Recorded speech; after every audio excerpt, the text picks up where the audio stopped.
Ketika si tukang buli merebut topi Maddie, ia memperingatkannya untuk mengembalikannya, tapi tukang buli itu menolak. Dia juga mendorong Maddie hingga jatuh ke tanah dan mengejeknya. Maddie dengan cepat berdiri dan membalas. Tidak lama kemudian, Jason dipanggil ke sekolah. Ketika ibu tukang buli itu melihatnya, dia bergegas menghampirinya untuk berdebat. Jason tetap tenang menanggapinya. Setelah mendengar penjelasan dari guru, dia bersiap untuk pergi bersama putrinya. Tapi orang tua si tukang buli itu masih marah. Mereka menunggu di luar kelas. Ibu bocah itu bahkan menyuruh suaminya untuk memberi pelajaran kepada Jason. Sayangnya bagi suaminya, dia jelas bukan tandingan Jason. Sheriff segera turun tangan untuk menghentikannya. Jason tidak ingin keadaan memburuk, jadi seluruh kekacauan berakhir di situ. Tapi tatapan wanita itu mengirimkan pesan yang jelas. Ini belum berakhir. Dia berani bersikap arogan karena saudara laki-lakinya adalah bos kriminal lokal, seorang pria yang kejam. Siapapun yang menentangnya tidak akan pernah berakhir baik. Malam itu juga, dia pergi menemui Morgan, memintanya untuk menangani Jason. Keesokan harinya, Jason kembali ke sekolah. Seorang guru dengan tenang memperingatkannya untuk waspada terhadap pembalasan dari keluarga anak laki-laki itu dan berharap dia dapat menyelesaikannya secara damai. Demi keselamatan putrinya, Jason memutuskan untuk mengunjungi ayah anak laki-laki itu sendiri dan meminta maaf atas apa yang terjadi sebelumnya. Pria itu tidak ingin memperpanjang masalah ini hanya karena hal kecil,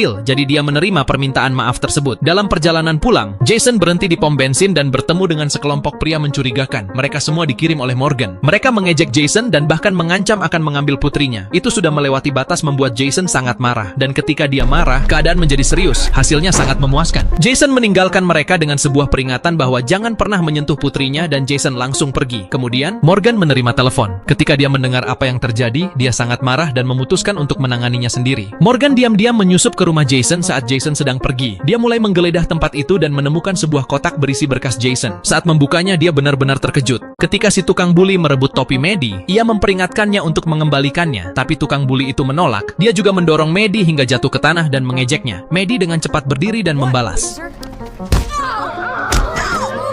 Tidak lama kemudian, Jason dipanggil ke sekolah. Ketika ibu tukang buli itu melihatnya, dia bergegas menghampirinya untuk berdebat. Jason tetap tenang menanggapinya. Setelah mendengar penjelasan dari guru, dia bersiap untuk pergi bersama putrinya. Tapi orang tua si tukang buli itu masih marah. Mereka menunggu di luar kelas. Ibu bocah itu bahkan menyuruh suaminya untuk memberi pelajaran kepada Jason. Sayangnya bagi suaminya, dia jelas bukan tandingan Jason. Sheriff segera turun tangan untuk menghentikannya. Jason tidak ingin keadaan memburuk, jadi seluruh kekacauan berakhir di situ. Tapi tatapan wanita itu mengirimkan pesan yang jelas. Ini belum berakhir. Dia berani bersikap arogan karena saudara laki-lakinya adalah bos kriminal lokal, seorang pria yang kejam. Siapapun yang menentangnya tidak akan pernah berakhir baik. Malam itu juga, dia pergi menemui Morgan, memintanya untuk menangani Jason. Keesokan harinya, Jason kembali ke sekolah. Seorang guru dengan tenang memperingatkannya untuk waspada terhadap pembalasan dari keluarga anak laki-laki itu dan berharap dia dapat menyelesaikannya secara damai. Demi keselamatan putrinya, Jason memutuskan untuk mengunjungi ayah anak laki-laki itu sendiri dan meminta maaf atas apa yang terjadi.